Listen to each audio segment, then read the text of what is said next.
मैं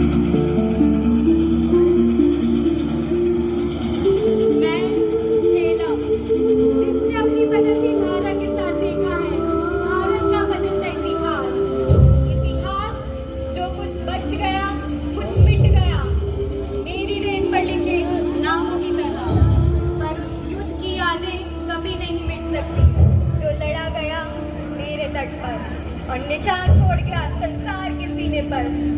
वो युद्ध जिसमें संसार के सबसे क्रूर और शक्तिशाली विजेता मैसेडोनिया के सिकंदर का विजय रथ रोका गया और उसका भारत पर कब्जा करने का सपना अधूरा छूटा। और सिकंदर नाम के उस तूफान को रोका मेरे बेटे ने, झेलम के शेर ने, भारत की ढाल ने। कुछ उसे पुरु कहते हैं, कुछ पुरुषोत्तम, बस सिकंदर जिसे महान कहते हुए, कोरस कहते हुए उसके सामने झुका। उस युद्ध की सुनी अनसुनी, जानी अनजानी कहानी है ये।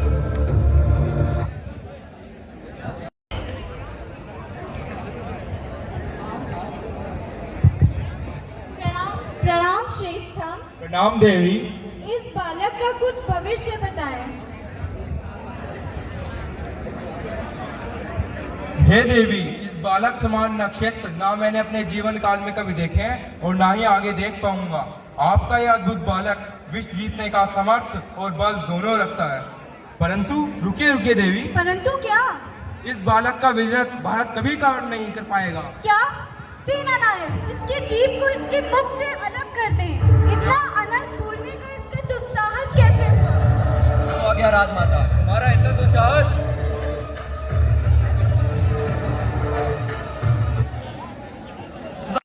अब समय आ चुका है कि सोने की चिड़िया कहलाए जाने वाले भारत देश को अपने आधिपत्य में लिया जाए। परंतु बादशाह, भारत को शूरवीरों की भूमि कहा जाता है, जहाँ की इनकी कथाएं पूरे विश्व में चर्चित हैं। वहां पे अपना आधिपत्य बैठाना इतना आसान नहीं होगा। मौन रहो। तुम यह भी भूल गए कि किसके समक्ष खड़े हो। सिकंदर, महान सिकंदर है हम। सिर कटेंगे या सिर झुकेंगे, पर सिकंदर के इरादे नहीं रुकेंगे। सुन लिया सभी ने सभा में। अब हम भारत पर कूच करेंगे। सेना को तैयार किया जाए। चाणक्य, जिन्हें विष्णु विचारों से कूटनीति और राजनीति को बेहद सरल व्याख्या की है, आचार्य चाणक्य ने ऐसा कहा है कि भाग भी उन्हीं का साथ देता है। प्रणाम गुरुदेव। खुश रहो वत्स। आसन ग्रहण करें गुरुदेव। पोरस, मैं तुम्हारे लिए एक बहुत ही महत्वपूर्ण सूचना और तुम्हें सचेत करने आया हूँ। क्या गुरुदेव?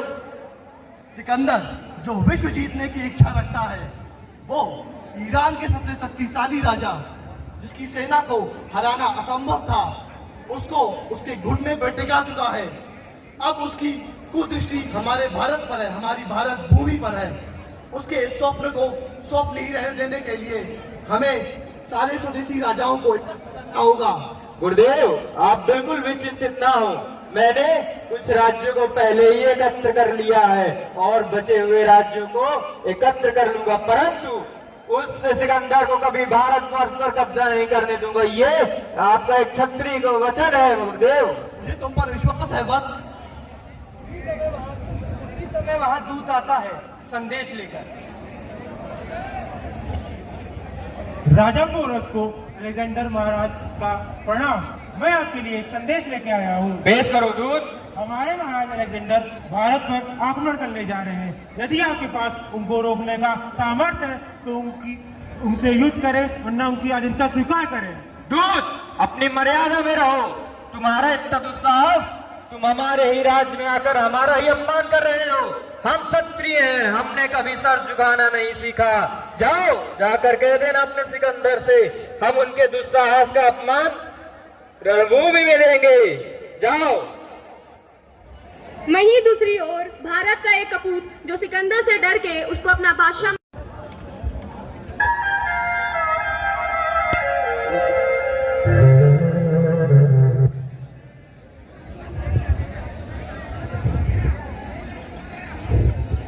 महान सिकंदर को अंबिका प्रणाम।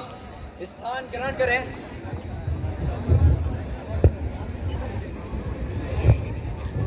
हम भी, जैसा कि तुम्हें पता है कि हमारे पास सेना की कमी है और हम ये हरगिज नहीं चाहते कि इस कारण से हमारा विजय रथ रुके। मैं इस बात से भली भांति अवगत हूं महाराज, इसलिए मैं अम्मी कुमार अपनी समस्त सेना, अपना समस्त सेना बल आपको भेंट करता हूं, ताकि आपका विजय रथ बिना किसी रुकावट के चलता रहे। अद्भुत, हमें तुमसे यही आशा थी। महाराज की जय हो। एक और विश्व जीतने का सपना। हमने अनेकों युद्ध लड़े, अनेकों युद्ध जीते, और आज इस हिंद की सरजमी पे पहला पांव रखकर हम भारत को अपने अधीन में करेंगे। सेना, हमें इस झेलम को हर हाल में पार करना है। उस ओर हमारा स्वप्न विश्व विजेता बनने का। इस विजय के पश्चात हम विश्व विजेता कहलाए जाएंगे।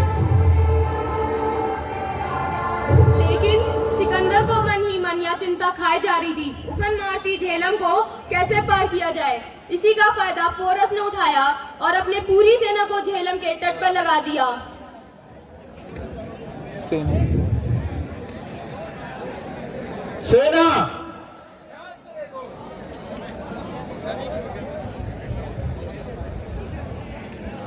सेना, गौर से देखो, नदी के उस पार तुम्हारा शत्रु खड़ा है। सेना, ये युद्ध कोई आम युद्ध नहीं है, बल्कि ये युद्ध है हमारी मां रक्षा के लिए। ये युद्ध है रक्षा के लिए। सेना, ये युद्ध कोई नहीं। सेना, इस युद्ध में हार शब्द के लिए कोई जगह नहीं है। सेना, जाओ और जाकर दुश्मन के ऊपर कहर बरसाओ। हारो, आक्रमण करो। दोनों की तरफ से इतना प्रचंड युद्ध लड़ा गया कि कौन जीता इसका कोई प्रमाण नहीं है। लेकिन जिस व्यक्ति ने अपने पिताजी और अपने भाई को अपने हाथों से मारा हो, वो इतना दरिया दिल कैसे हो सकता है, जो अपना जीता हुआ राज्य अपने लोग ज्ञान ये लाते हैं, तैमूर बाबर से प्यार है करते, हिंदुत्व को गलत ये बताते हैं। गीता का ज्ञान ही है, गीता का ज्ञान ही है अस्तित्व तुम्हारा, ये जान कभी ना पाओगे। अपनी ही जड़ काटोगे तो पनप कभी ना पाओगे। अरे वेदों का ज्ञान भूलकर नए ज्ञान है इन्होंने चला दिए, और सभ्यता खत्म करने को नालंदा में ग्रंथ है इन्होंने जला दिए। अरे ना जाने कितने राज छिपे हैं इस वीर भूमि में। मैं वीरता की पहचान हूँ। अरे इस मिट्टी में कितने वीरों ने जन्म लिए, हाँ मैं ही हिंदुस्तान हूँ। राजा पोरस ने सिकंदर से डरकर भागा था। ऐसे राजा को हमने पाठशालाओं से साफ किया। ये आरकेजीआईटी और अविरल सर का धन्यवाद है कि इतने महान राजा का गुणगान कर पाए हम आज हैं। हर गुरु यहाँ भगवान है, हर नारी में आदि शक्ति है। ये ज्ञान भी हमने अपनी सभ्यता से ही तो पाया है। हरे में अल्लाह बसता है, भगवे में भगवान है। ये जान लो, ये दोनों ही तिरंगे की शान है। ये दोनों ही तिरंगे की शान है। हाँ मैं ही गौरवशाली हिंदुस्तान हूँ। अब हम आपके सामने एक गीत प्रस्तुत करना चाहते हैं उन वीर राजाओं के लिए।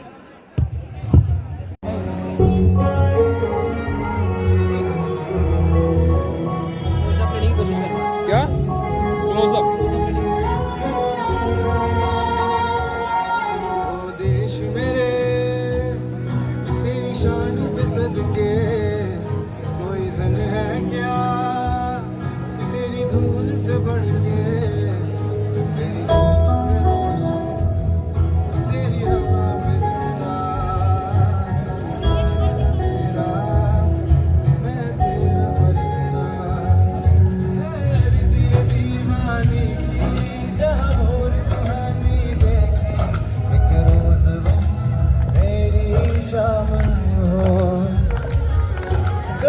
याद करे जो जमाना माटी पे मर मिट जाना जिक्र में शामिल मेरा नाम हो ओ देश मेरे तेरी शान पसंद के कोई धन है क्या तेरी धूल से बढ़ के तेरी धूप से रोशन तेरी हवा पे जिंदगी